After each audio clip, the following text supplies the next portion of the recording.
pessoal, sejam muito bem-vindos ao Debate Cultura no Podcast. Eu sou o Antônio e hoje nós vamos conversar um pouco sobre as diversidades linguísticas no aprendizado. E estamos com a Amanda. Oi. Com o João Pedro. Oi. E com o Felipe. Boa noite. A língua é um pilar fundamental para a identidade cultural de um povo. No Brasil, temos mais de 200 idiomas. O português teve diversas influências no seu processo de formação. Algumas delas foram alguns dialetos da cultura africana, europeia e indígena. Depois dessa breve introdução, eu passo a palavra para os convidados. Para começar esse podcast, é preciso entender o que é a língua. A língua, ela reproduz a cultura imaterial de um povo que vem sendo passada de geração em geração nos últimos anos. A cultura imaterial de um povo é diferente da cultura material. A cultura material é o quê? Arquitetura, arte, coisas escritas. Já a cultura imaterial é, por exemplo, uma música de um lar de uma mãe para o filho que foi passada na família. Isso é um exemplo de cultura imaterial.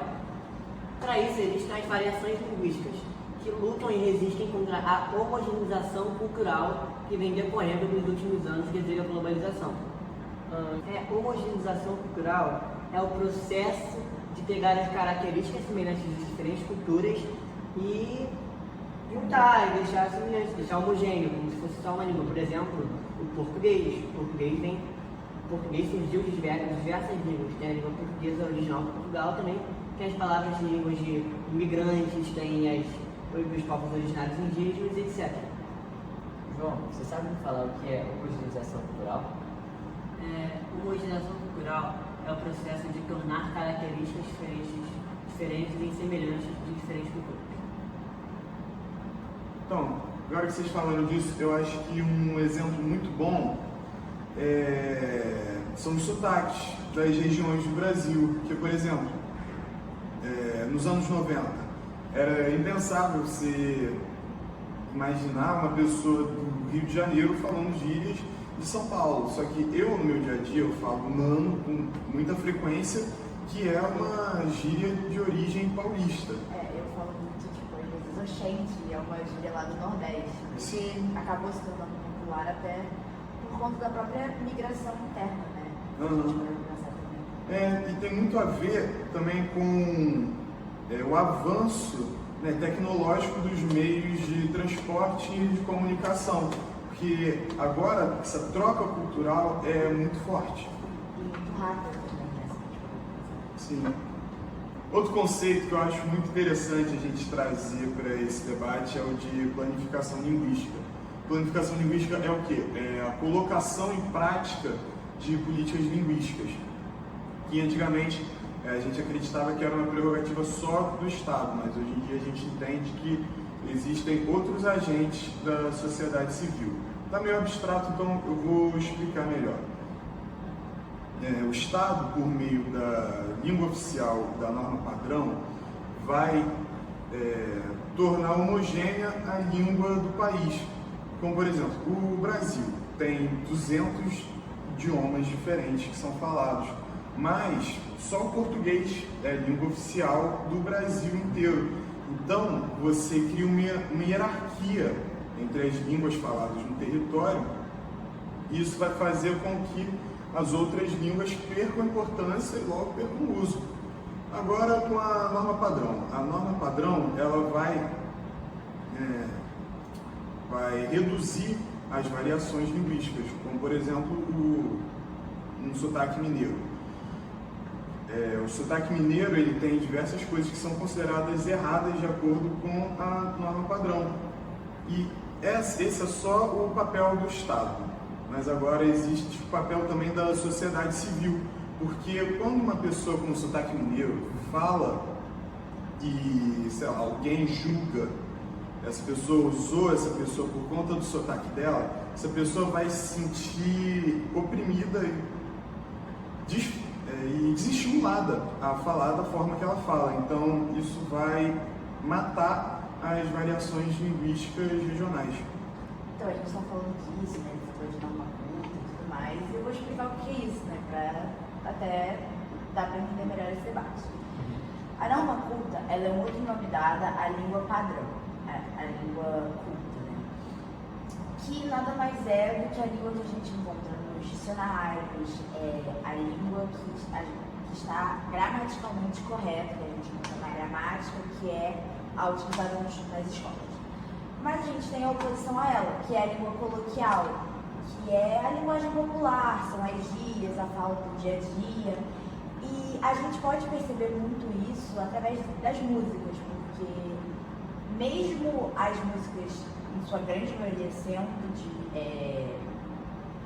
de acordo com a norma padrão, existem músicas, e não são músicas atuais, como muita gente acha, que tem algum desvio de norma padrão. Por exemplo, tem uma música da Elis Regina, em que ela fala de tanto levar frechada no teu olhar.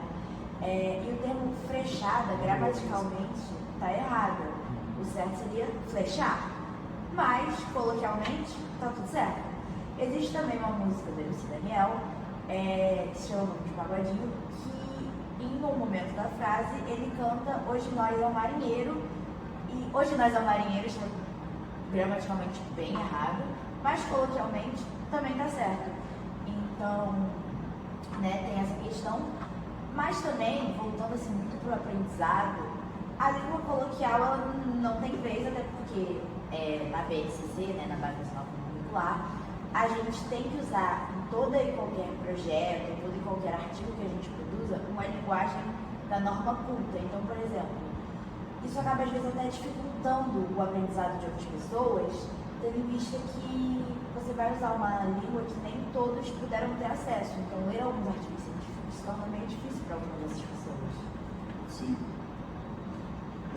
Eu acho que, agora mudando um pouco de assunto, a questão das diversas línguas no Brasil é tratada de uma forma bem hipócrita, porque na Constituição de 1988, pelos artigos 210 e 231, diz que os indígenas eles têm direito a ensino bilíngue nas escolas com português, de língua oficial, e a língua regional, né, daquela tribo. Só que em outras instâncias, por exemplo, um fórum público ou um hospital, não tem a oferta desse mesmo padrão. não tem bilíngue, né? isso, não tem a oferta desse mesmo padrão bilíngue. Então, meio que para que você vai ensinar algo que a pessoa não vai ter a possibilidade de usar isso? E eu não estou falando nem do dia a dia, eu estou falando do próprio Estado mesmo. É engraçado até você falar isso, porque geralmente assim, nas escolas a gente tem vários ensinos de outra língua, a gente tem o inglês, o espanhol, o alemão, e muitas vezes a gente acaba aprendendo isso e se você chegar em determinados lugares vai ter uma pessoa que fala inglês, que fala espanhol, que fala alemão, mas as línguas dentro do próprio país, não, tipo, as línguas nativas. Isso me lembrou de um exemplo, de um caso. Esse ano, o presidente eleito, Donald Trump, ele recentemente assinou um decreto que tornou oficialmente o inglês a língua oficial dos Estados Unidos, o que não era antes. Muitos acham que só porque todo aquele território inteiro-americano falava inglês, não é que era a língua oficial. Nunca foi a língua oficial até esse ano. Bom, o que esse decreto muda? Esse decreto, agora que está no inglês a língua oficial, esse decreto faz com que as autoridades americanas não sejam mais obrigadas a dar auxílio linguístico a pessoas imigrantes, a pessoas que não saibam inglês. Agora só podem falar só inglês. Isso atrapalha muito. Por exemplo, uma pessoa foragida que fugiu legalmente para os Estados Unidos para melhor qualidade de vida. Não vai ter como. Vai que ela precisa chamar um médico. O médico vai falar inglês, não é obrigado de forma alguma a auxiliar linguisticamente essa pessoa. Essa pessoa pode estar tendo, sei lá, pode ter um ataque cardíaco e aí o familiar dela também pode não falar inglês e não vai conseguir chamar uma ambulância.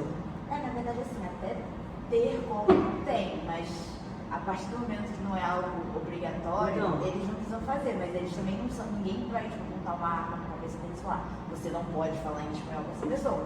Mas realmente torna a situação mais difícil. Assim, cria um estigma em volta disso também.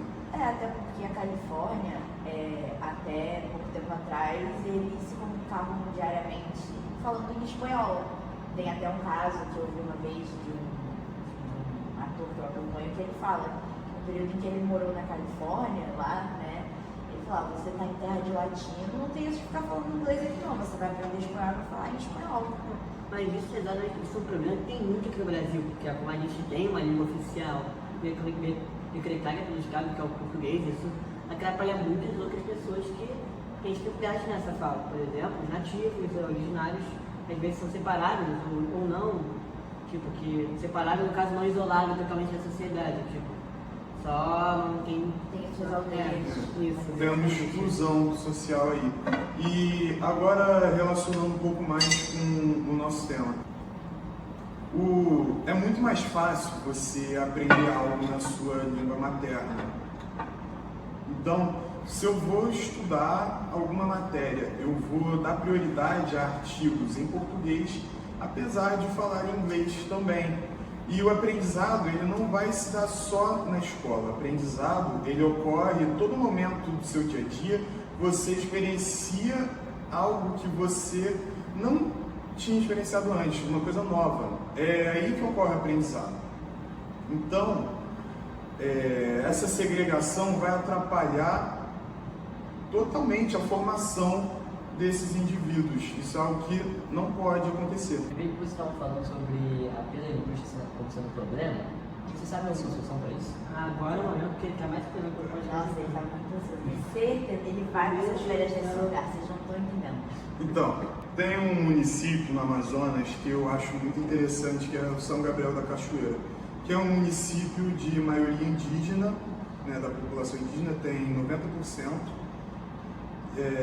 E eles adotaram um formato muito legal, que eu acho que é de municípios bilíngues, que são o quê?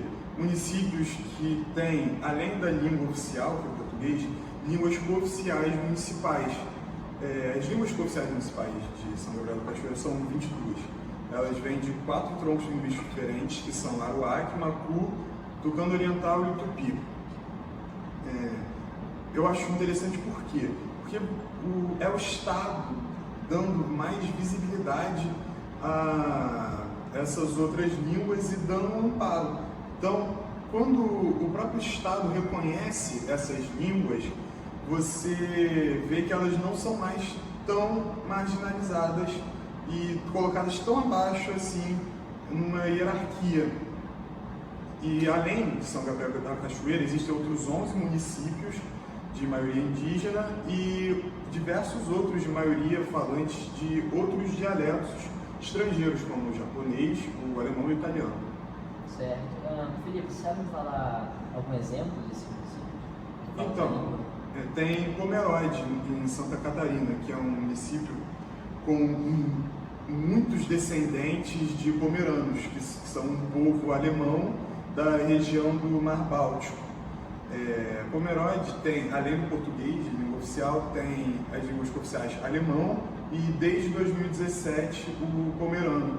Então, como precedente legal, existem outros também municípios nesse formato. Só que eu acho interessante porque facilita que mais vezes seja Decidido, né, pelos outros estados, sim. a esse tipo de política. Sim, é cada vez mais normalizado. Incentivo, né? Sim, Até porque exatamente. ele deve estar dando bem certo, né? Não sei, ele que. Gente, ele é muito. Ele que sabe. Ele é um intelectual aqui. Bom, é isso, pessoal. Espero que tenham gostado do debate com todos de hoje. E até a próxima. Tchau!